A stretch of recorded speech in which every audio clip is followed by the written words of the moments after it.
فاتحة. بسم الله الرحمن الرحيم.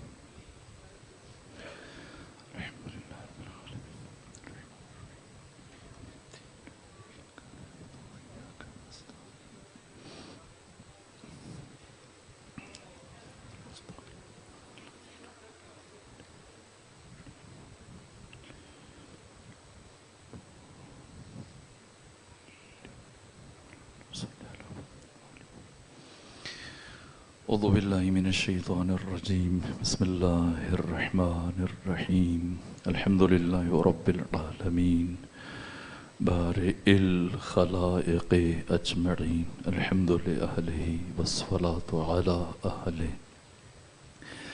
الصلاة والسلام على سيد الأنبياء والمرسلين العبد المؤيد الرسولنا المسدد المصطفى الأمجد الحبيب الأحمد النبي الأمي المكي المدني السراج المنير الكوكب الدري صاحب الفقار والسكينة المدفون بأرض مدينة سيدنا ونبينا وشفيع ذنوبنا وطبيب قلوبنا وحبيب نفوسنا ومولانا أبي القاسم محمدا المصطفى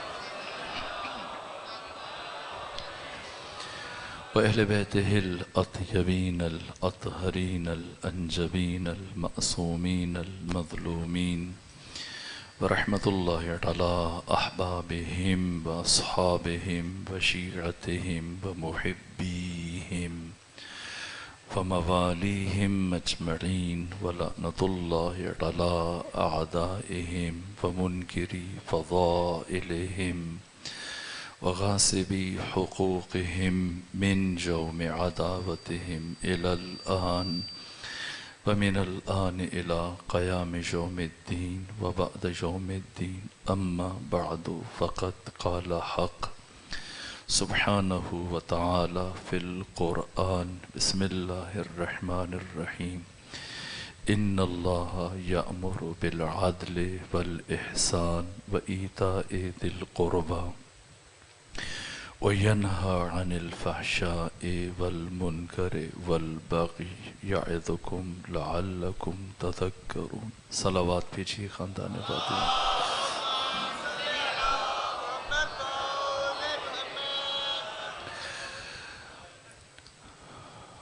جو موضوع ہے وہ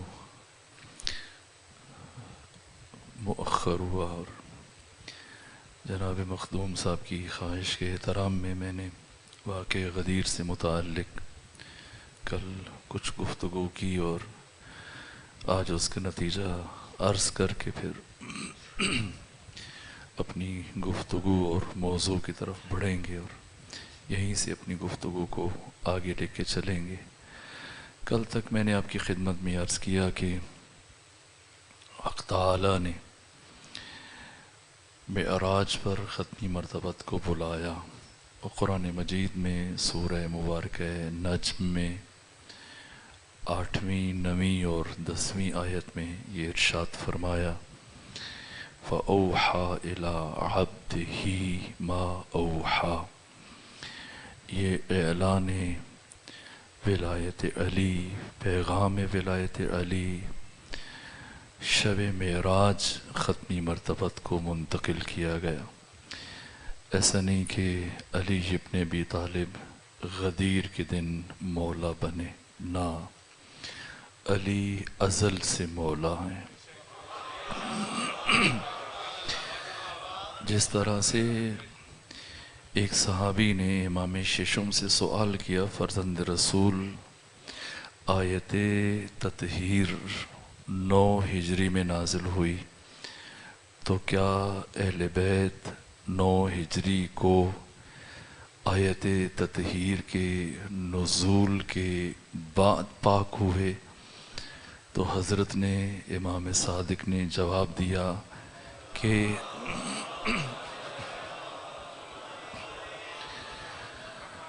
اگر تو یہ سمجھ رہا ہے کہ اہل بیت آیت تطہیر کے نزول کے بعد پاک ہوئے تو بتاؤ کیا اللہ سورہ اخلاص اور سورہ توحید کے نزول کے بعد ایک ہوا؟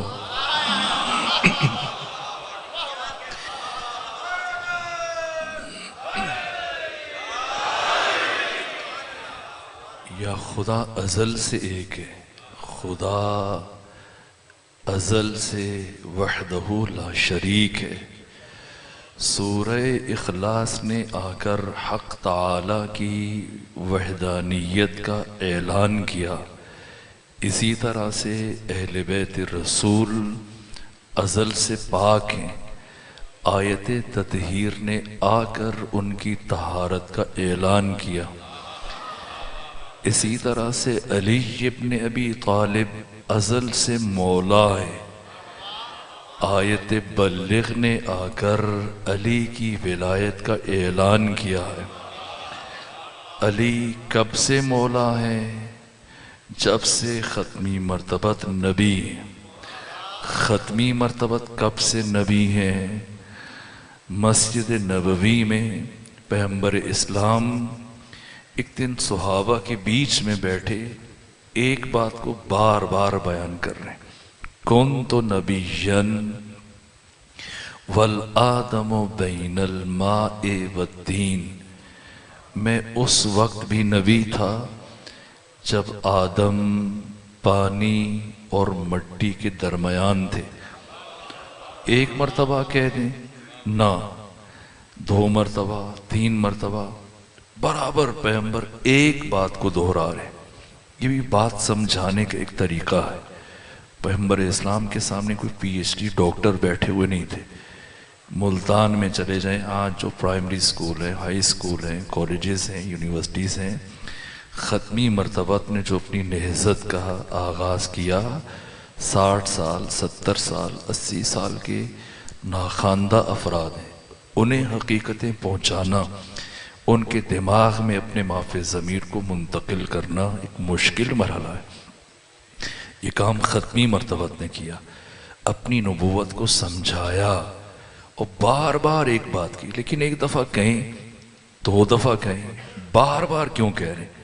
اس لیے کہ صرف اپنی نبوت کو سمجھانا مقصد نہیں ہے، کسی کی ولایت کو بھی سمجھانا مقصد ہے۔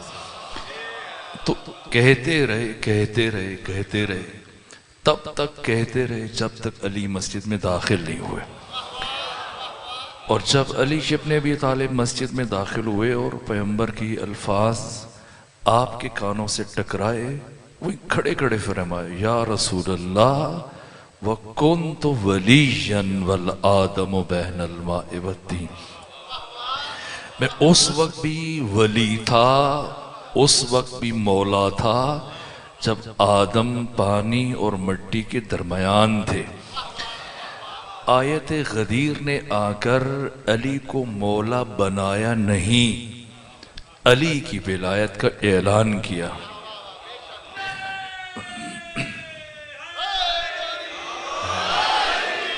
اور جب آیت بلغ نازل ہوئی تو ختمی مرتبت نے آرام کرنا چھوڑ دیا۔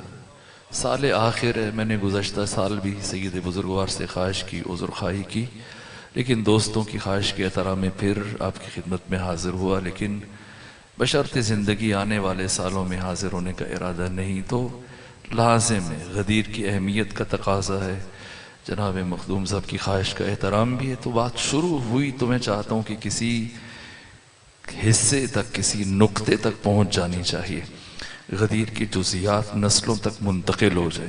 اگرچہ ہر سال غدیر منایا جاتا ہے، لیکن روح غدیر اس طرح سے امت تک نہیں پہنچی جیسے پہنچنی چاہیے۔ شہر ملتان شہر علم ہے، شہر معرفت ہے، شہر عرفان ہے، شہر ولایت ہے۔ اگر یہاں حقیقتیں منتقل ہوں تو پھر پورے ملک تک ان کی رسائی ہوگی اور دور تک اور دیر تک باتیں پہنچیں گی۔ جیسے یہ آیات نازل ہوئیں، ختمی مرتبت کا انداز بدل گیا۔ پہلے آقا مسجد میں دیر تک بیٹھا کرتے تھے، کچھ وقت گھر میں بھی گزارتے تھے، لیکن نہ، صرف آرام کے لیے مختصر گھر میں قیام فرماتے ہیں چند گھنٹے، اور مسجد بھی نماز پنجگانہ کے لیے تشریف لے کر جاتے ہیں۔ باقی کا سارا وقت ختمی مرتبہ صحابہ کرام کے گھروں میں۔ یہ کب کی بات کر رہا ہوں؟ پیغمبر کی زندگی سے 3 مہینے اور 28 دن باقی ہیں، باقی ساری زندگی گزار چکے۔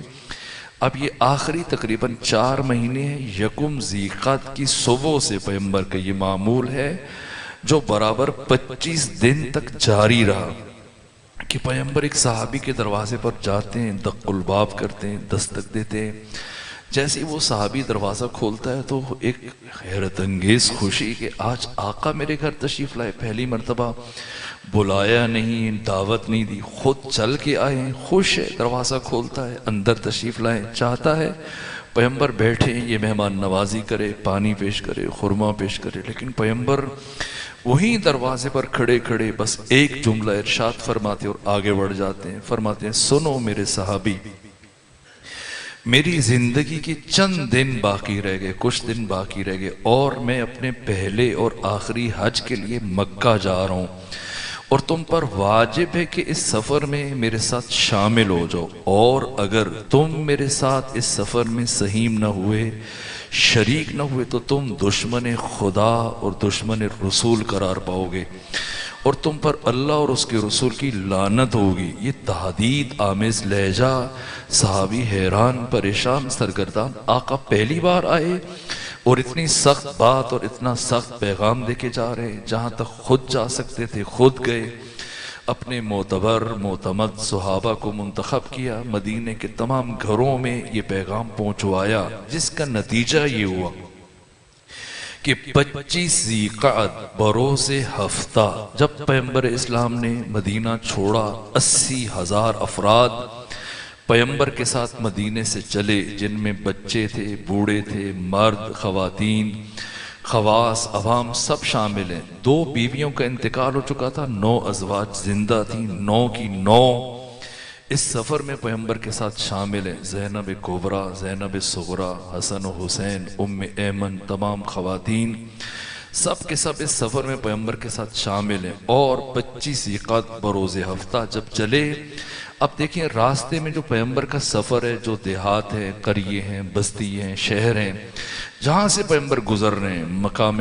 قدید ہے، عرق الزبی ہے، مر الزہران ہے، عصایہ ہے، ابوا ہے، منزل سیرف ہے، منزل منصرف ہے، منزل متعشہ ہے، منزل جوفہ ہے۔ یہ تمام مقامات جو پیغمبر اسلام آبادیاں عبور کر رہے ہیں، ان راستوں سے گزرے نہیں، صحابہ کو روکا اور ایک ایک بستی میں، ایک ایک قریے میں، ایک ایک آبادی میں بنفس نفیس خود یا اپنے صحابہ کے ذریعے سے یہ پیغام پہنچایا، جس کا نتیجہ یہ ہوا کہ پیغمبر نے راستے کی آبادیوں سے 22 سے 23,000 افراد کو اپنے ساتھ شامل کیا۔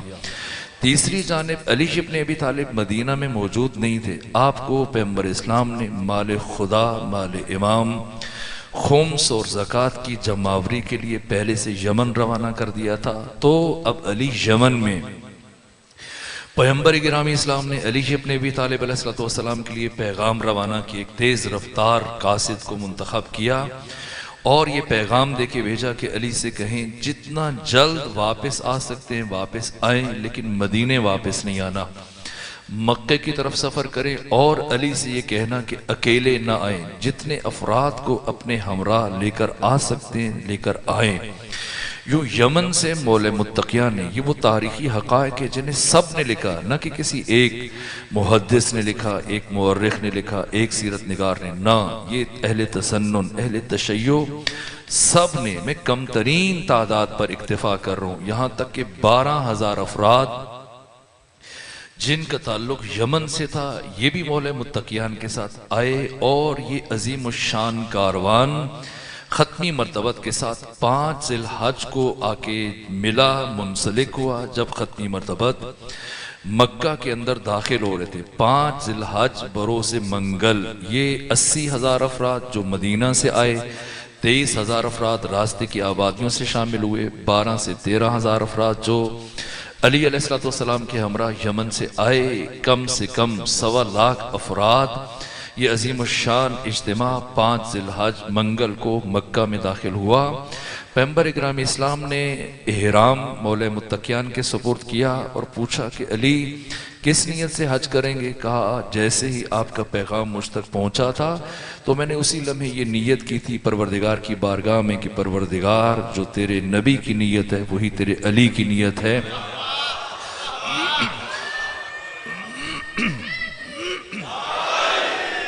یہ کاروان جیسے ہی مکہ کے اندر پہنچا ختمی مرتبت نے اعلان کروایا کہ یہ کاروان اس مقام پر شہر مکہ میں 10 دن رکے گا، جس میں حج اور دیگر عبادات کو مکمل طور پر انجام دیا جائے گا، اور 10 دن گزرنے کے بعد پھر اس مقام سے ایک خاص مقام کی طرف ہم سفر کریں گے. یہاں تک کہ 15 ذی الحج کی شام میں ختمی مرتبت نے یہ اعلان کروایا کہ کل صبح ہم اس مقام سے ایک خاص جگہ کے لیے سفر شروع کریں گے، اور جتنے افراد مکہ کے اندر مسلمان موجود ہیں سب پر واجب ہے کہ وہ اس سفر میں ہمارے سہیم اور شریک بن جائیں، اور اگر کوئی فرد ہمارے ساتھ نہیں جائے گا وہ دشمن خدا دشمن رسول ہوگا اور اس پر اللہ اور اس کے رسول کی لعنت ہوگی. اس وجہ سے بامر مجبوری 5000 مسلمان جن کا تعلق خود شہر مکہ سے تھا یہ بھی مجبور ہو گئے پیغمبر اسلام کے ساتھ سفر کرنے پر.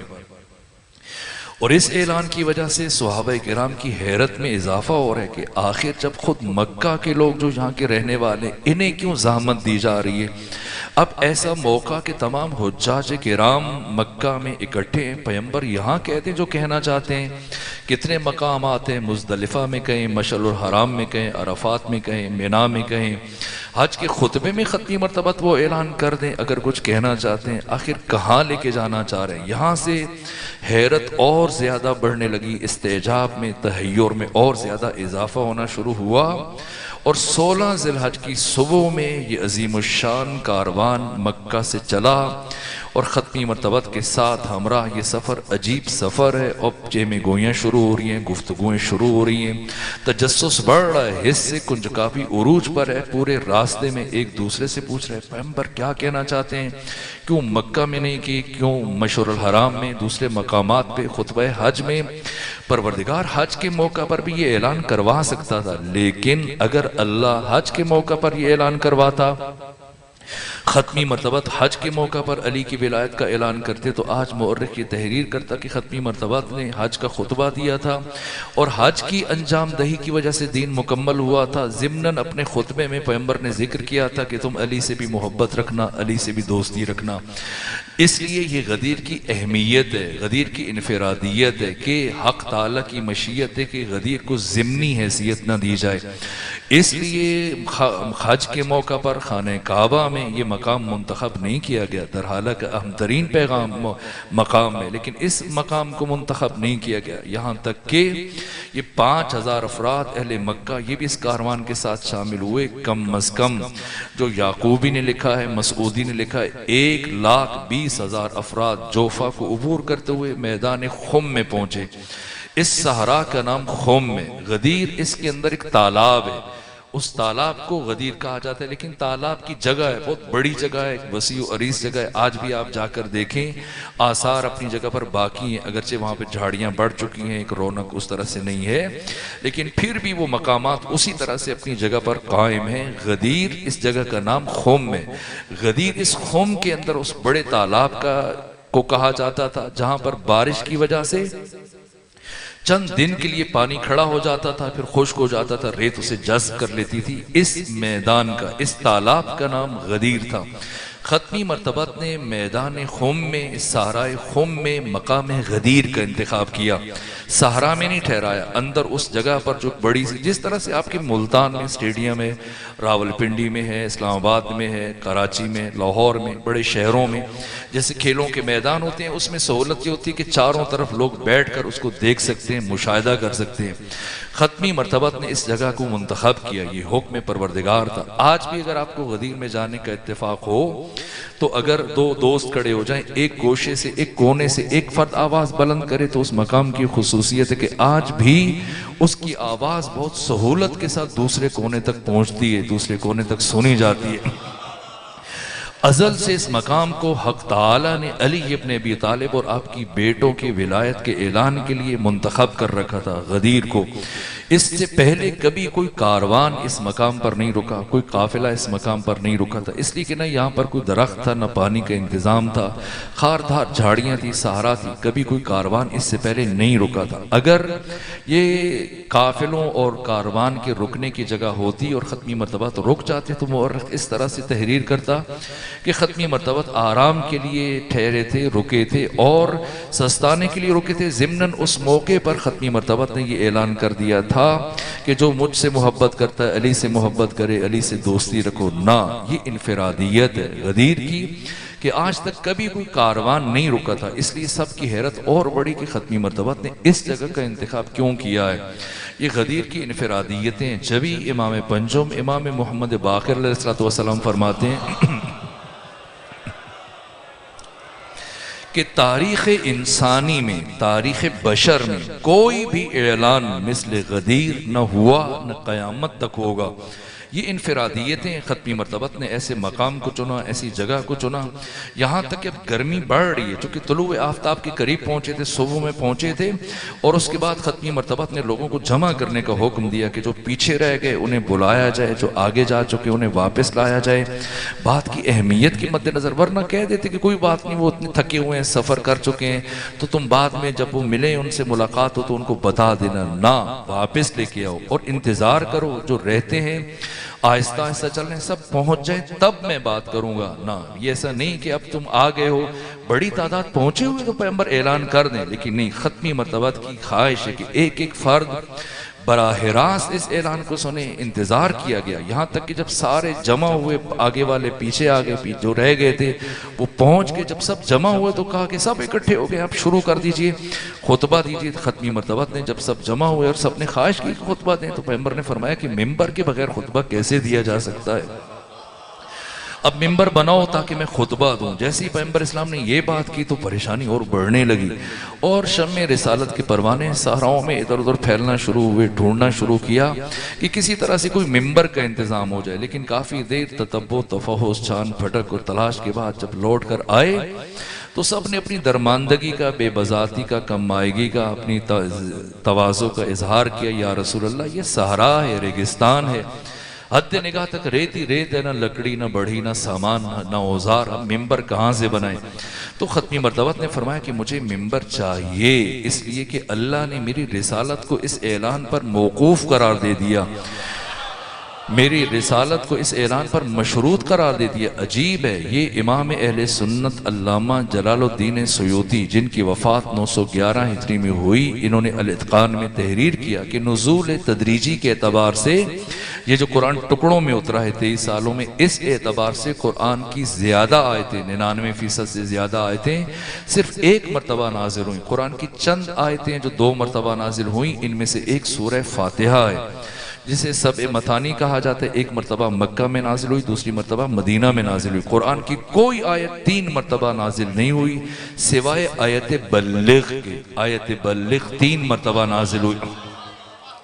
یعنی پروردگار کو تاخیر گوارا نہیں ہے، اللہ چاہتا ہے کہ جتنا جلد ہو سکے علی کی ولایت کا اعلان کیا جائے، اور ختمی مرتبت نے حکم دیا کہ جلدی کرو، ممبر تیار کرو۔ شمع رسالت کے پروانے تتبع تفحص کر کے پلٹے، کہا کہ یا رسول اللہ کیسے ممبر بنائیں، کچھ بھی انتظام نہیں ہے۔ فرمایا مجھے ممبر چاہیے، حق تعالی نے میری رسالت کو اس اعلان پر موقوف قرار دیا، جاؤ ممبر کا انتظام کرو۔ پھر گھومنا شروع کیا، تلاش کرنا شروع کیا، ڈھونڈنا شروع کیا، دیکھنا شروع کیا، اور پھر کافی دیر کے بعد جب لوٹ کر آئے سب نے ہاتھ کھڑے کر دیے، یا رسول اللہ یہ صحرا ہے، ریت ہے، حد نگاہ تک ریگستان ہے، گرمی ہے، یہاں پر جھاڑیاں ہیں خاردار، کوئی لکڑی نہیں، انتظام نہیں۔ اگر آپ کا پہلے سے اسی مقام پر ارادہ تھا کہ میں یہاں پر خطاب کروں گا تو ہمیں بتاتے، مدینہ میں آپ کا ممبر اونٹوں پر بار کر کے لے آتے، یا کم سے کم ہمیں مکہ میں بتاتے تو 10 دن میں آپ کے لیے ایک نیا ممبر تیار کر کے لے آتے، اس صحرا میں، اس ریگستان میں، اس ویرانے میں جہاں حد نگاہ تک ریتی ریت ہے، ممبر کہاں سے بنے؟ ختمی مرتبت نے فرمایا اچھا تم ممبر نہیں بنا سکتے؟ سب نے اپنی عاجزی کا اعتراف کیا، نہیں بنا سکتے۔ فرمایا اچھا تم نہیں بنا سکتے تو ایسے کرو، یہ جو تمہارے شتر ہیں، تمہارے اونٹ ہیں، ان کی پشت کے اوپر جو پالان موجود ہے انہیں اتارو۔ یہاں تک کہ ابن خلدون جیسے متعصب مؤرخ نے اپنی تاریخ میں یہ لکھا ہے کہ پیغمبر اسلام نے 9 پالان اتروائے، انہیں اوپر نیچے رکھا، اس طرح سے ممبر تیار ہوا۔ اس سے پہلے کہ میں عرض کروں کہ ختمی مرتبت میں اس ممبر پر کھڑے ہو کر کون سا خطبہ ارشاد فرمایا، میں دست ادب جوڑ کر روح رسول سے یہ سوال کرتا ہوں، یا رسول اللہ آیت تیسری مرتبہ نازل ہو چکی ہے، حق تعالیٰ کو تاخیر گوارا نہیں ہے۔ اگر آپ کو یہ اندازہ تھا کہ شم رسالت کے پروانے یہ آپ کے ساتھی آپ کی رہنمائی کے بغیر ممبر نہیں بنا پائیں گے، تو جیسے ہی آپ پہنچے تھے صبح صبح اسی طلوع آفتاب کے وقت اعلان کر کے سب کو رخصت کر دیتے، خود ہی پالانوں کا ممبر بنوا کے بھیج دیتے سب کو۔ کیوں اتنی دیر تک شم رسالت کے پروانوں کو آپ نے پریشان رکھا؟ در حالی کہ آقا کی حدیث ہے، بخاری مسلم نے نقل کیا، اہل تشیع کے ہاں یہ حدیث موجود ہے کہ آقا نے صحابہ سے کئی مرتبہ فرمایا کہ میرے صحابہ دوسروں کے لیے آسانیاں پیدا کرو، دوسروں کے لیے مشکلات پیدا نہ کرو۔ تو پیغمبر اسلام تو خود سراپا رحمت ہے، رحمت للعالمین ہے، حق تعالیٰ کے جمال کا مظہر ہے، مہربان ترین، رؤوف ترین، کریم ترین ذات۔ تو پھر کیوں اتنی دیر تک شم رسالت کے پروانوں کو انتظار کروایا، پریشان بٹھایا؟ اس لیے میں نے پڑھا ہے کہ ابھی حج کر کے، ابھی اس سال یہ بات میں نے کئی جگہ کی ہے، اس سال بھی جو لوگ حج پہ گئے تو آپ جانتے ہیں کہ گرمی کی اتنی شدت تھی کہ 1000 سے زیادہ حجاج کرام وہ موت ہو گئی، ان کی گرمی کی شدت کو برداشت نہ کر سکے، در حالی کے سروں پر پنکھے چل رہے تھے، اے سی تھے، باقی سہولیات تھیں، لیکن اس کے باوجود وہ گرمی کی شدت کو تحمل نہیں کر سکے۔ تو ذرا اپنے چشم تخیل کو آپ لے چلیں، آج سے 1400 سال پہلے نہ پنکھے ہیں، نہ اوزار، نہ سامان ہیں، نہ قالینیں ہیں، نہ آرام دہ گدے ہیں، نہ ہوٹل ہیں، نہ اس طرح کی آسائشیں ہیں، نہ بہترین کھانے ہیں، نہ اے سی چل رہے ہیں، صحرا ہے، ریت پر بیٹھے ہوئے ہیں، اور سروں کے اوپر جو کیفیت ہے، میں نے پڑھا کہ صحابہ کرام جو ان کی چادریں ہیں، ردائیں ہیں، کبھی انہیں اپنے سر پر رکھتے ہیں تاکہ تمازت آفتاب کے اثر سے خود کو بچائیں، گرمی کی شدت سے خود کو بچائیں، لیکن دوسری جانب جب گرم ریت ستاتی ہے تو اس عبا کو پھر اتار کر نیچے بچھاتے ہیں اور اس کے اوپر بیٹھ جاتے ہیں، پھر جب دھوپ ستاتی ہے تو پھر اس عبا کو نیچے سے اٹھا کے اوپر رکھتے ہیں، کبھی اوپر رکھ رہے ہیں، کبھی نیچے رکھ رہے ہیں، یعنی ایک ایک لمحہ مشکل سے گزر رہا ہے۔ تو ختمی مرتبت جو رؤوف ترین ذات ہیں، کریم ترین ذات ہیں، اتنی مشکل میں اتنے گھنٹوں تک شم رسالت کے پروانوں کو صحرا میں بٹھا کر انتظار کیوں کروایا؟ جبکہ اللہ بھی یہ چاہتا ہے کہ اعلان جلد از جلد ہو جائے۔ تو ختمی مرتبت اگر خود ممبر بنانا تھا تو پہلے یہ ممبر بنوا کر اعلان کر کے سب کو رخصت کر دیتے۔ تو ختمی مرتبت نے جو تاخیر کی، کیوں؟ اس لیے کہ پیغمبر اسلام حکیم امت اسلامی، عقل کل مجسم عقل، سراپا عقل، پیغمبر گرامی اسلام اپنے عمل سے قیامت تک آنے والے انسانوں کو یہ پیغام دے کے جا رہے ہیں کہ اے کائنات کے باشعور انسانوں سمجھ لو، یہ جتنے افراد بیٹھے ہیں یہ بہت معزز ہیں، بہت محترم ہیں، بہت مکرم ہیں، یہ میرے صحابہ ہیں، یہ میرے عزیز ہیں، انہوں نے میرا بڑا ساتھ دیا، انہوں نے بڑی قربانیاں دی ہیں، انہوں نے میرے ساتھ مل کر جنگیں لڑی، ہجرت کی، مال کی قربانی دی ہے، زخم کھائے، سب کچھ کیا، گھر بار چھوڑا، ان کا بہت احترام ہے، ان کی بہت خدمات ہے۔ لیکن آج میں اس مقام پر جو کام کرنے کے لیے منصوب ہوا ہوں، یہ قیادت الہیہ اور سیادت کا اور رہبری کا اعلان کرنے کے لیے، خلیفۃ اللہ فی الارضین کا اعلان کرنے کے لیے، امامت اور ولایت کا اعلان کرنے کے لیے میں نے سب کو روکا ہے۔ یہ افراد اپنے تمام تر احترام، یہ جو اعلان کرنا ہے میں نے امامت کا، ولایت کا، رہبری کا، قیادت کا، سیادت کا، اس کے لیے بنیادی طور پر استعداد، صلاحیت، لیاقت اور قابلیت شرط ہے۔ امامت کے لیے، ولایت کے لیے، رہبری کے لیے، قیادت کے لیے، سیادت کے لیے، خلافت کے لیے نہ، خلافت الہیہ کے لیے استعداد، صلاحیت، لیاقت اور قابلیت شرط ہے۔ یہ تمام افراد اپنے تمام تر احترام اور خدمات کے باوجود میرے بغیر اتنی صلاحیت نہیں رکھتے کہ ایک ممبر بنا سکیں۔ تو جو افراد میرے بغیر ایک ممبر بنانے کی صلاحیت نہیں رکھتے، وہ صاحب ممبر کا انتخاب کیسے کر سکتے ہیں؟ اس لیے ممبر بھی میں بناؤں گا، صاحب ممبر کا اعلان بھی میں کروں گا۔ یہاں تک کہ ممبر بنا، ممبر تیار ہوا، ختمی مرتبت نے مولا متقیان کو بلایا، قوم یا علی، اے علی کھڑے ہو جائیں، میرے پاس آئیں۔ یہاں تک کہ مولا متقیان آ کر ختمی مرتبت کے ساتھ کھڑے ہو گئے۔ پیغمبر نے خطبہ شروع کیا، مولا متقیان ممبر پر پیغمبر کے ساتھ شامل ہیں، کھڑے ہیں۔ باقی تمام افراد خود حیرت بڑھ رہی ہے، ختمی مرتبت نے خطبہ شروع کر دیا ہے، اللہ کی حمد و ثنا بیان کر رہے ہیں۔ ایسا نہیں کہ پیغمبر اسلام جیسے ہی کھڑے ہوئے اسی وقت کھڑے ہوتے ہی فوراً بلا فاصلہ کہہ دیا کہ من کنت مولا فہاز علی مولا، نہ، شاید وہاں تک پہنچنے میں ختمی مرتبت کو 1 گھنٹے سے زیادہ لگا ہے۔ پہلے حق تعالیٰ کی توصیف بیان کی، حق تعالیٰ کی حمد و ثنا بیان کیے، باقی مراحل کو بیان کیا، روکتے ہیں یہاں تک کہ وہ مختلف افراد کو ختمی مرتبت نے فاصلے پہ کھڑا کیا ہے۔ معتمد افراد، کہیں قمبر کو کھڑا کیا، کہیں سلمان کو کھڑا کیا، کہیں میسم کو کھڑا کیا، کہیں دوسرے صحابہ کو کھڑا کیا، وقفے سے، اور پوچھتے ہیں ہاتھ اٹھا کر تم تک پہنچی ہے، ان سے کہتے آگے بات کرو، ان تک پہنچی ہے۔ اور جو دور کھڑے ہوئے آخری افراد جب وہ اشارہ کرتے کہ ہم تک بات پہنچ چکی ہے، تب پیغمبر آگے بات کرتے تھے۔ یعنی 3-3.5 گھنٹے صرف ہو گئے، اور اس سارے دوران میں علی پیغمبر اسلام کے ساتھ کھڑے ہیں۔ اور پیغمبر گرامی اسلام نے خطبہ شروع کیا۔ کیا خطبہ شروع کیا؟ کچھ آیات عجیب ہیں جو حدیث غدیر سے پہلے نازل ہوئی ہیں، کچھ آیات حدیث غدیر کے بعد نازل ہوئی ہیں۔ واحد حدیث ہے پیغمبر گرامی اسلام کی لاکھوں احادیث کے درمیان، صرف ایک حدیث ہے 23 سالوں میں پیغمبر گرامی اسلام کی زبان سے لاکھوں احادیث سرزد ہوئی، لیکن کوئی ایک حدیث ایسی نہیں ہے جو حدیث غدیر ہے۔ یہ حدیث غدیر کی شان ہے کہ شروع میں بھی آیت ہے، آخر میں بھی آیت ہے، 2 آیتوں کے درمیان میں کلام رسول علی کی ولایت کا اعلان ہو رہا ہے۔ جو آیت اس اعلان سے پہلے نازل ہوئی وہ ہے یا ایھا الرسول بلغ ما انزل الیک من ربک وان لم تفعل فما بلغت رسالتہ واللہ یعصمک من الناس ان اللہ لا یہدی القوم الکافرین۔ اور جیسے ہی ختمی مرتبت نے یہ اعلان کیا، کچھ آیات اس کے فوراً بعد بلا فاصلہ نازل ہوئیں۔ الیوم یئس الذین کفروا من دینکم فلا تخشوہم واخشون الیوم اکملت لکم دینکم واتممت علیکم نعمتی ورضیت لکم الاسلام دینا۔ شروع میں بھی آیت ہے، آخر میں بھی آیت ہے۔ پیغمبر نے اعلان کیا، جو آیات اعلان غدیر کے بعد نازل ہوئی یہ عجیب ہیں، جہاں پروردگار ان لفظوں کے ساتھ الیوم یئس الذین کفروا من دینکم، آج کے دن کافر تمہارے دین سے مایوس ہو گیا۔ یہ عجیب بات ہے، یہ جو کہا جا رہا ہے کہ آج کے دن کافر تمہارے دین سے مایوس ہو گیا، یہ غدیر میں تو صحابہ کرام ہیں، ان میں کافر کہاں سے آ گیا ہے؟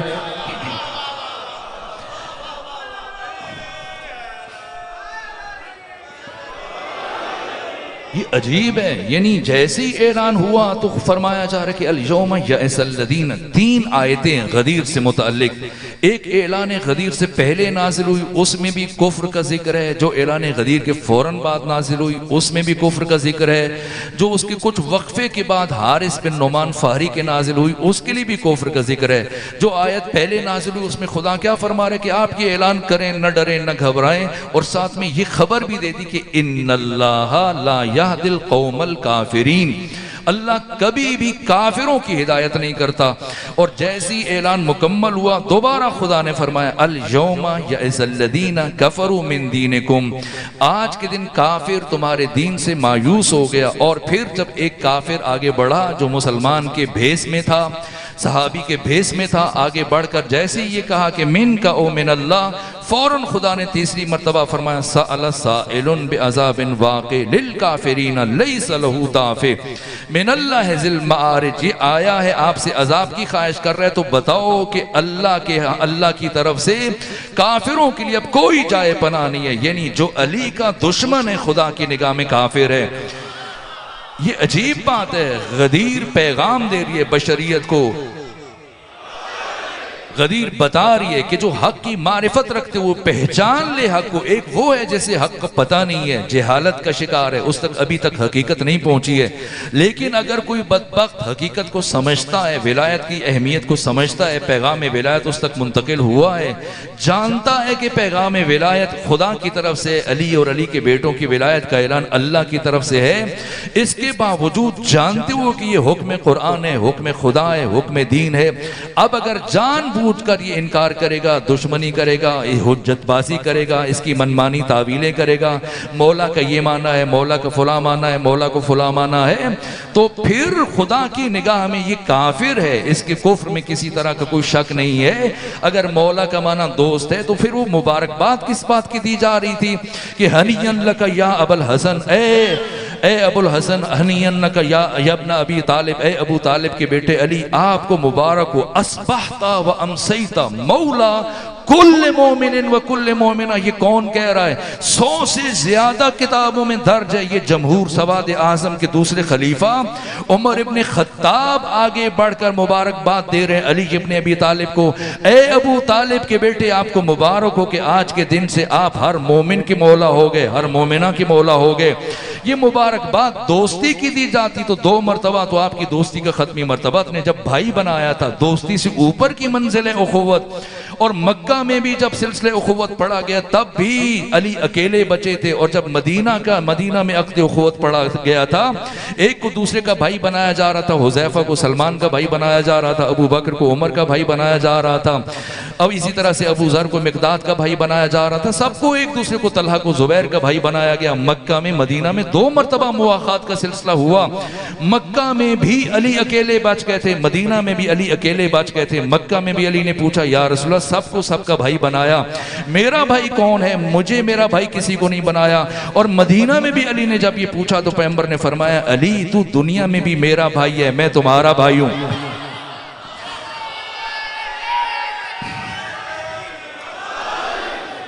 تو دوستی کے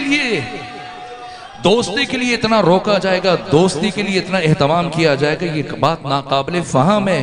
اور مان لیتے ہیں جتنے 22 معنی ہیں، 28 معنی ہیں مولا کی، ان میں سے آپ کہتے ہیں کہ دوستی، یہ اس پر سب پوری امت جمع ہونے کی کوشش کر رہی ہے کہ مطلب دوستی ہے۔ اگر دوستی ہی مطلب ہے، اور مان لیں کہ علی کی دوستی بھی اتنی اہمیت رکھتی ہے کہ جس کے لیے 1,20,000 صحابہ کو جمع کیا جا سکتا ہے، تو پھر دوست بھی جس طرح سے پیغمبر فرماتے ہیں دوست کی بھی 3 قسمیں، 3 دوست ہوتے ہیں، ہر انسان کے 3 دوست ہیں، 3 دشمن ہیں۔ ایک انسان کا اپنا دوست، یہ بھی اس کا دوست ہوتا ہے، جو اس کے دوست کا دوست ہوتا ہے وہ بھی دوست ہوتا ہے، اور اس کے دشمن کا دشمن یہ بھی دوست ہوتا ہے۔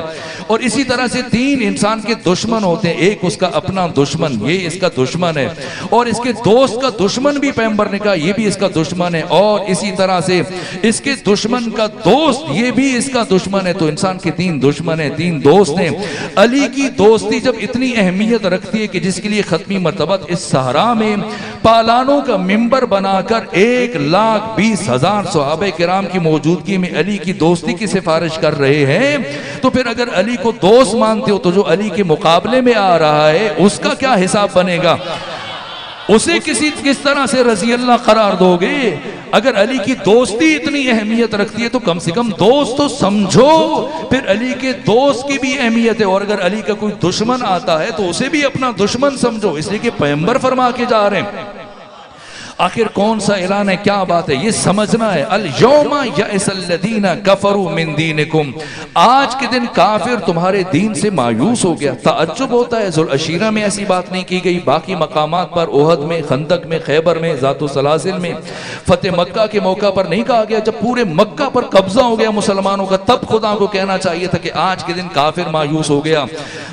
الیوم یئس الذین کفروا من دینکم، آج کے دن کافر تمہارے دین سے مایوس ہو گیا۔ فلا تخشوہم وخشون، ان سے نہ ڈرنا، مجھ سے ڈرنا۔ عجیب بات ہے۔ اور اس کے بعد فرمایا کہ الیوم اکملت لکم دینکم، آج کے دن میں نے تمہارے لیے تمہارے دین کو مکمل کر دیا۔ واتممت علیکم نعمتی، آج کے دن میں نے اپنی ساری نعمتوں کو تمہارے لیے تمام کر دیا۔ ورضیت لکم الاسلام دینا، آج کے دن میں نے اسلام کو تمہارے لیے پسندیدہ دین قرار دیا۔ سمجھنا ہے غدیر میں ایسا کیا ہوا ہے کہ جس کی وجہ سے کافر مایوس ہوا، دین مکمل ہوا، نعمت تمام ہوئی، اللہ راضی ہوا، اور اسلام پروردگار کے نزدیک پسندیدہ دین قرار پایا۔ اگر کہا جائے کہ علی ابن ابی طالب کی ولایت کا اعلان، تو یہ اعلان اس سے پہلے ہزاروں مرتبہ پیغمبر گرامی اسلام نے ہوا واقعاً جو میں نے پیغمبر کی سیرت پڑھی ہے، پیغمبر کی زندگی میں 23 سالوں میں ایک دن ایسا نہیں گزرا جس دن پیغمبر نے علی ابن ابی طالب کی عظمت کو، فضیلت کو، شرف کو، عزت کو، مقام کو، ولایت کو بیان نہ کیا ہو۔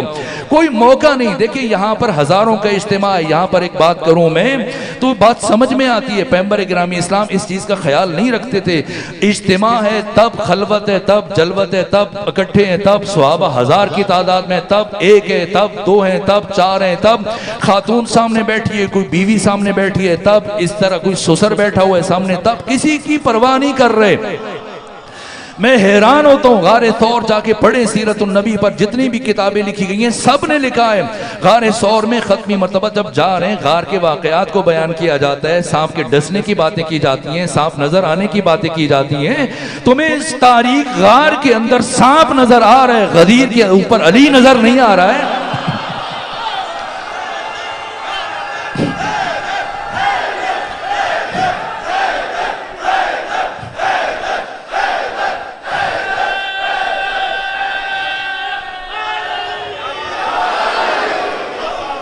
اور جیسے ہی یہ تمام مورخین نے لکھا، سیرت نگاروں نے لکھا، محدثین نے لکھا کہ جیسے ہی ختمی مرتبہ غار کے اندر سے باہر آئے تو جو آپ کے ساتھ صاحب غار تھا ختمی مرتبہ نے عبداللہ بن عثمان بن عامر جن کی کنیت ابو بکر ہے، ابو بکر کا ہاتھ پکڑا ختمی مرتبہ نے۔ یہ سب نے لکھا، ابن ابی حدید نے لکھا، باقی محدثین نے لکھا، مورخین نے لکھا۔ اب تو کوئی اجتماع نہیں ہے، پیغمبر مسجد نبوی میں نہیں ہے، ایسا نہیں کہ پیغمبر کے سامنے ہزاروں لوگ ہیں، نہ، میں عرض کر رہا ہوں پیغمبر نے علی کی ولایت کی اہمیت ہے کہ خلوتوں میں یہ پیغام دیا، جلوتوں میں دیا، تنہائیوں میں دیا، یہ بھی نہیں دیکھا ایک ہے، 2 ہیں، 10 ہیں، 20 ہیں، 40 ہیں، 50 ہیں، 1000 ہیں، نہ، ایسی بات نہیں ہے۔ اکیلے ابو بکر ختمی مرتبہ کے سامنے پیغمبر نے جیسے ہی غار سے باہر آئے، غار کے دہانے پر رک کر، غار کے دروازے پر رک کر ابو بکر کا ہاتھ اپنے ہاتھ میں لیا اور ہاتھ میں ہاتھ لینے کے بعد فرمایا ابو بکر یاد رکھنا کفی و کف علی فی العدل سوا، میرا ہاتھ اور علی کا ہاتھ عدالت خدا میں برابری کی منزل پر ہے۔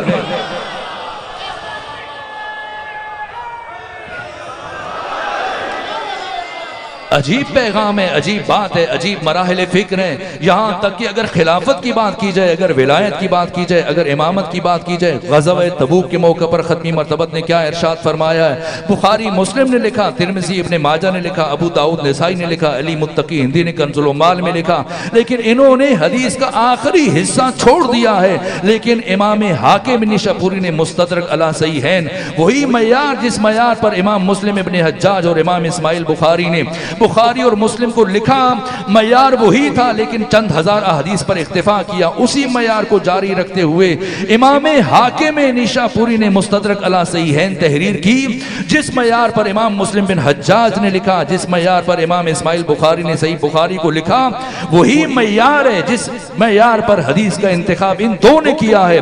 اس کے تتمے اور تکملے کے طور پر یہ مستدرک تحریر کی جناب امام حاکم نیشاپوری نے، اور اس میں یہ حدیث بیان کی کہ غزوہ تبوک کے موقع پر ختمی مرتبہ نے فرمایا اے علی آپ کو مجھ سے وہی نسبت ہے جو ہارون کو موسیٰ سے ہے، فرق یہ ہے کہ میرے بعد کوئی نبی نہیں آئے گا۔ یہاں تک پہنچ کر سب نے لکھا ہے، لیکن امام حاکم نیشاپوری نے مستدرک علی صحیحین میں لکھا کہ لا ينبغي ان اذهب الا وانت خلیفتی، اے علی ممکن نہیں کہ میں دنیا سے چلا جاؤں اور آپ کو اپنا خلیفہ منتخب نہ کروں۔ علی پیغمبر گرامی اسلام کے خلیفہ بلا فصل ہیں۔ یہ جو من کنت مولا ہے، بعضوں نے فعلی مولا لکھا، بعضوں نے فہاز علی مولا لکھا، دو طرح سے یہ حدیث ہم تک پہنچی ہے۔ ختمی مرتبہ کا یہ جو تسلسل کے ساتھ حدیث میں کل شاید اس کی طرف اشارہ کروں، وقت ختم ہو رہے۔ یہ جو ختمی مرتبہ نے فرمایا، بعض محدثین نے لکھا پیغمبر نے فرمایا من کنت مولا فعلی مولا، اور بعضوں نے کہا من کنت مولا فہاز علی مولا۔ یہ جو فا کا لفظ ہے، ہاذا ہو تب بھی، ہاذا نہ ہو تب بھی، 4 مرتبہ یہ جملہ ختمی مرتبہ نے خطبہ غدیر میں تکرار کیا، من کنت مولا فہاذا علی مولا، لیکن دونوں میں فا موجود ہے۔ یہ وہی فا ہے جو سورہ مبارکہ یاسین کے آخر میں کہ جب اللہ کسی چیز کا ارادہ کرتا ہے تو کہتا ہے کن فیکون، یعنی جہاں پر فوریت پائی جاتی ہے، جہاں پر فاصلہ نہ ہو تو صرف فا ہی کافی ہے علی ابن ابی طالب کی خلافت بلا فصل کو بیان کرنے کے لیے۔ ایک ایک قدم، ایک ایک مرحلہ، ایک ایک عمل۔ اب وقت ختم ختم ہوا، ورنہ میں مراحل بیان کرتا، جہاں بات رک رہی ہے یہیں سے کل آگے بڑھوں گا۔ لیکن ختمی مرتبت نے جیسے ہی علی ابن ابی طالب کی ولایت کا اعلان کیا، اس پر اکتفا نہیں کیا ہے۔ غدیر صرف علی کی ولایت کے اعلان کا دن نہیں، باقی مطالب کل عرض کروں گا، اس جملے پر رک رہا ہوں۔ غدیر کی خصوصیت کیا ہے، غدیر کا طرہ امتیاز کیا ہے، غدیر کی انفرادیت کیا ہے، ورنہ ہزاروں لاکھوں مرتبہ پیغمبر نے علی ابن ابی طالب کی ولایت کا اعلان کیا۔ اگر بات من کنت مولا فہذا علی مولا کی ہے، تب بھی ختمی مرتبت نے یہ جملہ بھی اپنی زندگی میں اس سے پہلے ادا کیا۔ امام اسی طرح سے صاحب تفسیر کبیر امام فخر الدین رازی، جن کی وفات 606 ہجری میں ہوئی، انہوں نے اپنی تفسیر میں تحریر کیا کہ سورہ مبارکہ مائدہ کی 55 نمبر آیت، انما ولیکم اللہ ورسولہ والذین آمنوا الذین یقیمون الصلاۃ ویؤتون الزکاۃ وہم راکعون، جیسے یہ آیت نازل ہوئی ختمی مرتبت نے بلا فاصلہ پڑھا من کنت مولا فہذا علی مولا۔ تو اگر دین نے تب مکمل ہونا ہوتا تب مکمل ہو جاتا، کافر نے مایوس ہونا ہوتا تب مایوس ہو جاتا۔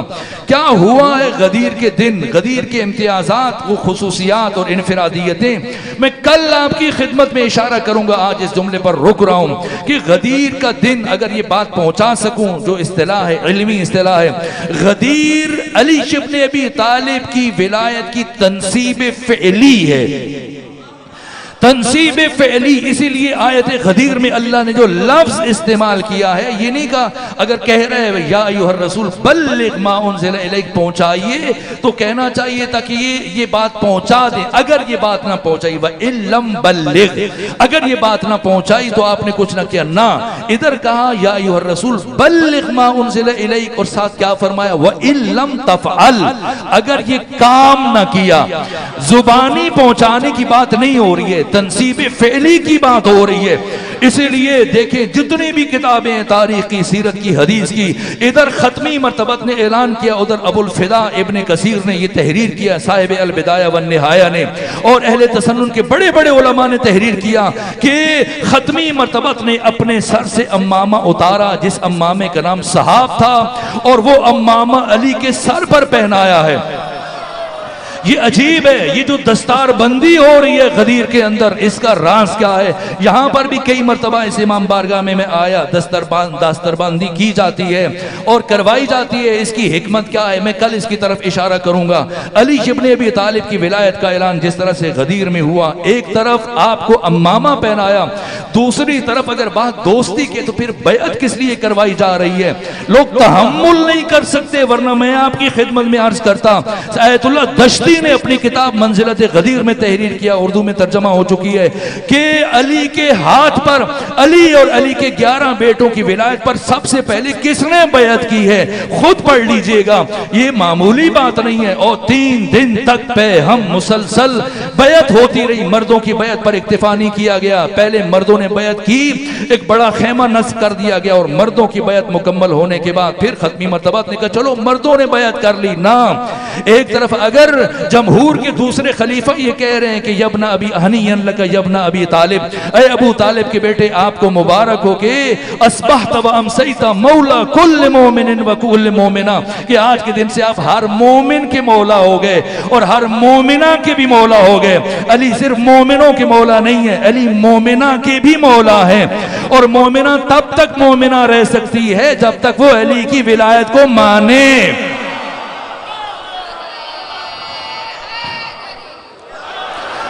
اگر کوئی علی کی ولایت سے بغاوت کر جائے تو پھر وہ مومنہ نہیں رہے گی، مومنہ کے لیے بھی ہے۔ اس لیے ختمی مرتبات نے حکم دیا پہلے مرد بیعت کریں پھر خواتین بیعت کریں گی، اور خواتین میں سب سے پہلے بسعت الرسول صدیقہ کبریٰ فاطمہ زہرا سلام اللہ علیہا نے بیعت کی، اور پھر اس کے بعد تمام ازواج النبی ایک ایک کر کے جناب سودا ہیں، حفصہ ہیں، عائشہ ہیں، باقی امہات المومنین سب نے بیعت کی۔ اس کے بعد جو سلسلہ بڑھا کل عرض کروں گا، وقت ختم ہوا، یہاں تک کہ سیدہ زہرا اس سفر میں شامل ہیں۔ اور یہ سیدہ ہیں جو ایک ایک عمل کی شاہد ہیں، اور یہ سیدہ ہیں یہاں تک کہ جب آپ کے ساتھ پلٹی واپس مدینہ میں آئیں کیفیت بدل چکی ہے۔ غدیر کے بعد کے ایام یہ ختمی مرتبہ کی زندگی میں غیر معمولی اہمیت رکھتے ہیں، اس لیے کہ اب 4 افراد ایسے ہیں کہ جنہوں نے مسلسل مختلف افراد کے ساتھ میٹنگ شروع کر دی ہیں، مختلف قبائل کے ساتھ جا کر ملاقاتیں شروع کر دی ہیں، وفد کی صورت میں جاتے ہیں، ایک کے پاس، دوسرے کے پاس، تیسرے کے پاس، چوتھے کے پاس۔ پیغمبر جب مدینہ پلٹ کر آئے تو یہ افراد متحرک ہوئے اپنے قبائل میں، گھروں میں، مختلف افراد کے پاس، ایک طرف ختمی مرتبہ اس اعلان کو برابر پہنچا رہے ہیں، یہاں تک کہ غدیر کے خطبے میں جو پیغمبر کے الفاظ ہیں ان کی طرف میں کل اشارہ کروں گا کہ پیغمبر نے کیا فرمایا۔ عجیب کلمات ہیں۔ پیغمبر نے 1,20,000 صحابہ پر اکتفا نہیں کیا ہے بلکہ واجب قرار دیا، فل جو بلغ شاہد الغائب، یہ 1,20,000 افراد جو موجود ہیں ان سب پر واجب ہے کہ جو فرد کسی وجہ سے نہیں آیا سب تک پہنچیں، اور فرمایا جو ان میں باپ ہیں جن کی نسلیں ہیں، اولادیں ہیں، وہ ان پر واجب ہے کہ اپنی اولادوں کو اعلان غدیر پہنچائیں۔ یہ اعلان غدیر کی اہمیت ہے۔ دوسری جانب وہ قوتیں، اقتدار طلب قوتیں، طاقت طلب قوتیں متحرک ہو گئیں، فعال ہو گئیں۔ بس مختصر کروں، جس کا نتیجہ یہ ہوا کہ ادھر ختمی مرتبت کی آنکھ بند ہوئی، اور دوسری طرف اسی ترتیب سے ختمی مرتبت کی رحلت کے تیسرے دن جو ہوا، میں نے کل آپ کی خدمت میں اشارہ کیا ہے، لیکن حزب حاکم مطمئن تھے کہ کوئی پریشانی نہیں ہے، کوئی شور نہیں اٹھے گا۔ پوری محنت کی تھی انہوں نے غدیر کے بعد، غدیر کے واقعے سے لے کر پیغمبر کی رحلت تک اتنا کام کر چکے تھے۔ قبیلہ بنی اسلم کو دیکھ لیں، باقی افراد کو دیکھ لیں، مطمئن تھے کہ کوئی حالات خراب نہیں ہوں گے، ہم حالات پر قابو پا لیں گے۔ ان کے ذہن میں جو تھا، ان کے ذہن میں تھا، واقعاً انہوں نے صحیح سوچا ہوا تھا، یہاں تک صحیح تھا کہ اگر فاطمہ زہرا نہ آئے تو وہ اپنی کوشش میں کامیاب ہو جاتے، لیکن ان کے وہم و گمان میں یہ نہیں تھا کہ نبی زادی بھی گھر سے باہر آ سکتی ہے۔ یہ غدیر کے اعلان کی اہمیت ہے، جہاں ختمی مرتبت کی رسالت اور نبوت داؤ پر لگائی جا رہی ہے، اور ختمی مرتبت کی رسالت کو اس اعلان کی ولایت اعلان کے ساتھ مشروط قرار دیا جا رہا ہے۔ اس اعلان کی اہمیت یہ ہے کہ اس اعلان کو اور اس پیغام کو بچانے کے لیے اور قیامت تک آنے والی باشعور نسلوں تک پہنچانے کے لیے اللہ نے اپنے سب سے بڑے راز فاطمہ زہرا کو ظاہر فرمایا۔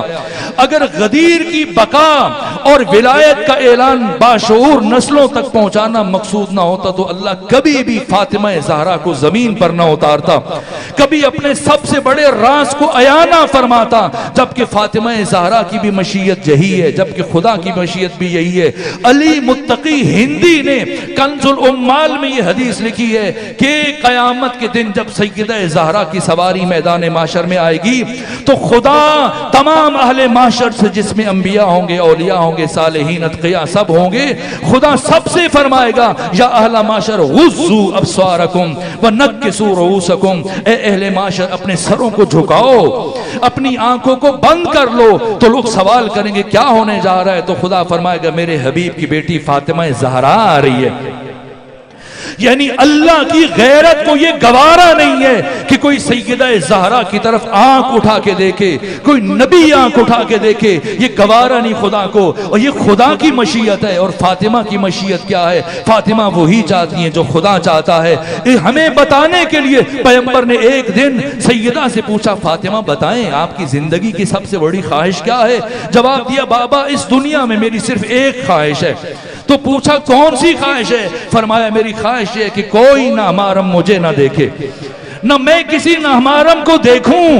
جب خدا کی مشیت بھی یہی ہے، فاطمہ کی مشیت بھی یہی ہے، تو پھر کیا وجہ ہے کہ فاطمہ زہرا اپنا گھر چھوڑ کر آج پہلی مرتبہ دربار میں آ رہی ہیں، ہزاروں اجنبیوں کے سامنے، ہزاروں نامحرموں کے سامنے؟ اور کیا انداز ہے بی بی کا، کس طرح سے آئی ہیں؟ بی بی اس دروازے سے بھی آ سکتی تھی جو مسجد نبوی میں کھلتا تھا، لیکن نہ اس دروازے سے نہیں، آج مرکزی دروازے سے آ رہی ہیں، گلیوں سے گزر کر، تاکہ اہل مدینہ کو خبر ہو جائے کہ وہ فاطمہ جو اس سے پہلے کبھی اس طرح گھر سے باہر نہیں آئی تھی، آج گھر سے باہر آ رہی ہے۔ اس لیے جو افراد مسجد نبوی میں موجود تھے وہ موجود تھے، جو موجود نہیں تھے دوڑے لگ گئیں، افراد دوڑنے لگے، ادھر ادھر بتانے لگے کچھ ہونے جا رہا ہے، نبی زادی علی دربار میں آ رہی ہے, کچھ کہنے جا رہی ہیں, یہاں تک کہ چند لمحوں میں مدینہ سمٹ کر مسجد نبوی میں جمع ہوا ہے. سر ہی سر نظر آ رہے ہیں, یہاں تک کہ جب سب جمع ہوئے بی بی کچھ دیر کھڑے ہو کر گریہ کرتی رہی ہیں. اس کے بعد خطبہ ارشاد فرمایا, اور خطبہ ارشاد فرمانے کے بعد وہ مراحل طے کرتی رہی. وقت نہیں بچا کہ میں کچھ تفصیلات آپ کی خدمت میں عرض کروں کہ کیا کیا سیدہ زہرا نے. شق القمر کیا ہے علم کی دنیا میں, ادب کی دنیا میں, معرفت کی دنیا میں. یہاں تک کہ لوٹی تو عجیب انقلاب برپا ہو رہا تھا مدینے میں, کیفیتیں بدل رہی تھی, چیمیں گویاں ہو رہی تھی. یہاں تک کہ حزب حاکم نے اس خطرے کو بھانپ لیا اور سمجھ لیا کہ اگر فاطمہ زہرا کچھ دن اور زندہ رہ گئیں اور اسی طرح سے لوگوں کے ضمیروں کو جھنجھوڑتی رہیں تو کوئی ہمیں اس مسند پر نہیں بیٹھنے دے گا. میں نے کل عرض کیا کیا ہوا ہے, یہاں تک کہ یہاں پر پہنچ کر عقل انسان حیران ہو جاتی ہے. فاطمہ زہرا خطبہ دینے کے بعد جب آئیں اور جب حزب حاکم کے افراد آئے, قبیلہ بنو اسلم کے 700 گھوڑ سوار آ گئے, 50 افراد آ گئے, ہاتھوں میں تیر لی, تلواریں لیے ہوئے, ڈنڈے لیے ہوئے, لکڑیوں کا سامان, جلانے کا سامان لیے ہوئے, ادھر آ کر جب علی ابن ابی طالب کو اسیر کر کے لے کے جا رہے ہیں. اب وہ مرحلہ ہے بی بی فاطمہ زہرا. اگر میں بیان کرنا چاہوں اس کیفیت کو تو اس واقعے کا سہارا لوں گا. شہادت ایام فاطمیہ میں ایران میں ایت اللہ حسین انصاریان بی بی کی شہادت بیان کر رہے تھے, اور جب وہ شہادت بیان کر چکے تو اس کے بعد ان سے میزبان نے خواہش کی کہ آج آخری دن ہے تو آج آپ ہمارے ساتھ بیٹھ کر غذا تناول فرمائیں, لنگر تناول فرمائیں. تو میزبان کی خواہش کے احترام میں وہ بیٹھ گئے, ان کے ساتھ کھانے لگ گئے اور باتیں شروع ہوئیں. لوگ سوال و جواب کرتے رہے, کافی وقت گزر گیا, تقریباً 1 گھنٹہ گزر گیا, لیکن انہوں نے محسوس کیا کہ ایک گوشے سے ابھی تک رونے کی آواز آ رہی ہے. جب وہ اٹھے کھانا کھا کر اپنے ساتھیوں سے اجازت لے کر اٹھے تو چلتے ہوئے اس مومن کے پاس آئے جو امام بارگاہ کے گوشے میں بیٹھ کر ابھی تک گریہ کر رہا تھا. پوچھا کہ 1 گھنٹہ گزر گیا ہے, میں نے مصائب بیان کر دیے, باقی سب لوگ مصائب سن کر گریہ کر کے گھروں کو چلے گئے, کیا وجہ ہے آپ کھانے کے لیے نہیں اٹھے, نیاز کے لیے نہیں اٹھے, برابر بیٹھ کر گریہ کر رہے ہیں, مجھے وہ بات بتائیں جو بات آپ کو ابھی تک رلا رہی ہے. تو انہوں نے کہا کہ آیت اللہ حسین انصاریان آپ نے بی بی کی شہادت بیان کی, لیکن آپ کو شاید اندازہ نہیں ہے, میں آپ کے محلے میں رہتا ہوں اور میں ہڈیوں کا ڈاکٹر ہوں.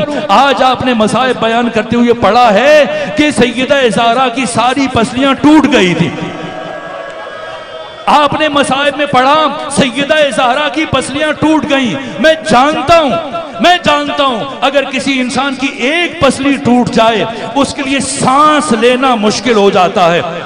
تو آپ نے بتایا کہ فاطمہ زہرا ان ٹوٹی ہوئی پسلیوں کے ساتھ, فاطمہ زہرا ان ٹوٹی ہوئی پسلیوں کے ساتھ 90 دن تک زندہ رہی. تو کیسے زندہ رہی؟ اگر بات پہنچی ہے تو اب سنیں, ولایت کی اہمیت سنیں, غدیر کی اہمیت سنیں. جس حالت میں ایک خاتون کے لیے, انسان کے لیے سانس لینا مشکل ہے. میں نے پڑھا ہے یہاں تک کہ شیخ عباس قمی نے لکھا, ادھر حزب حاکم نے علی کے گلے میں رسی ڈالی, مسجد کی طرف لے کر گئے, اور دوسری جانب نبی زادی آپ کے پیچھے پیچھے جا رہی ہیں.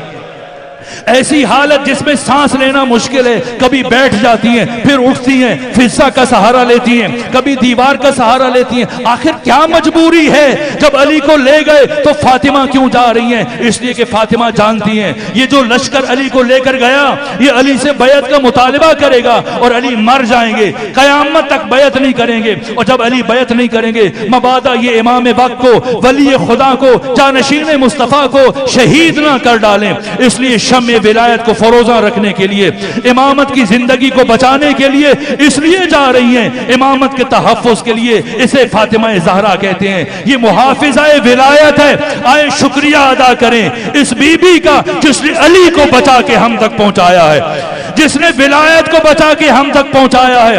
یہاں تک نام اب جب پہنچی بی بی, کیا حال دیکھا, وہ منظر دیکھا جو بہت عجیب تھا. جیسے ہی مسجد نبوی میں داخل ہوئی کیا تکلیف منظر تھا. علی ابن ابی طالب کی گلوہ ادھر میں رسی تھی, ایک شخص تھا اس کے ہاتھ میں تلوار تھی, وہ علی کے سامنے کھڑا تھا. علی زمین پر بیٹھے تھے, باقی سب افراد داہنے بائنے کھڑے تھے. وہ افراد للکار رہے تھے, خود یہ فرد کہہ رہا تھا بار بار علی بیعت کریں ورنہ تلوار تلوار چلاؤں گا ورنہ سر تن سے جدا کر دوں گا ورنہ قتل کر دوں گا.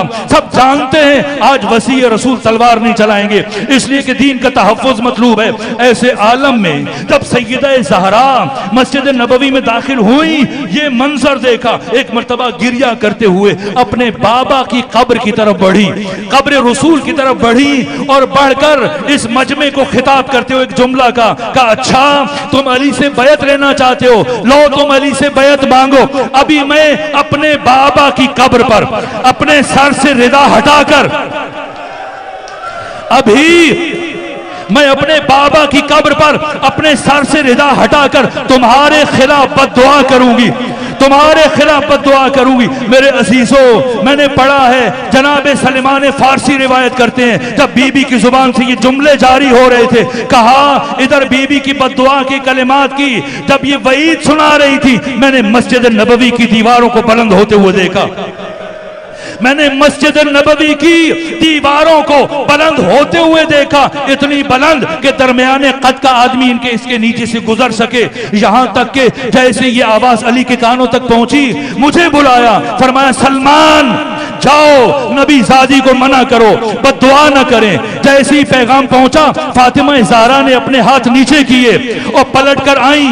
کہا چونکہ ولی خدا کا حکم ہے جن کی اطاعت مجھ پر واجب ہے اس لیے میں بد دعا نہیں کروں گی, لیکن جب تک تم علی کو نہیں چھوڑو گے میں یہاں سے نہیں جاؤں گی. بالآخر حزب حاکم مجبور ہوا, علی کو رہا کیا. فاطمہ زہرا علی کو اپنے ہمراہ لے کر آئیں. بس میرے عزیزوں اس سے زیادہ سکت نہیں, آخری جملہ عرض کر رہا ہوں میں دست ادب جوڑ کر ثانی زہرا کی بارگاہ میں یہ جملہ کہتا ہوں بی بی آپ کے اوپر دروازہ گرایا گیا, بی بی آپ کی پسلیاں ٹوٹ گئی, بی بی آپ کا محسن شہید ہو گیا, بی بی آپ کے ہاتھوں پر تازیانے آنے لگے, بی بی آپ کے رخسار پر تماچے لگے, بی بی آپ بڑی مشکلوں سے چلتے ہوئے گھر سے مسجد نبوی تک آئیں, لیکن اتنا کچھ کرنے کے بعد کم سے کم آپ نے ولی خدا کی زندگی کو بچا لیا, آپ نے علی کی زندگی کو بچا لیا. میری لاکھ مرتبہ جان قربان آپ کی بیٹی ثانی زہرا کے قدموں تک کہ جو مدینے سے کربلا تک حسین کے ساتھ ساتھ چلتی رہی, لیکن 70 قدم کے فاصلے پر عمر سعد کو آواز بلند کرتی رہی ارے میرے بھائی کو ذبح کیا جا رہا.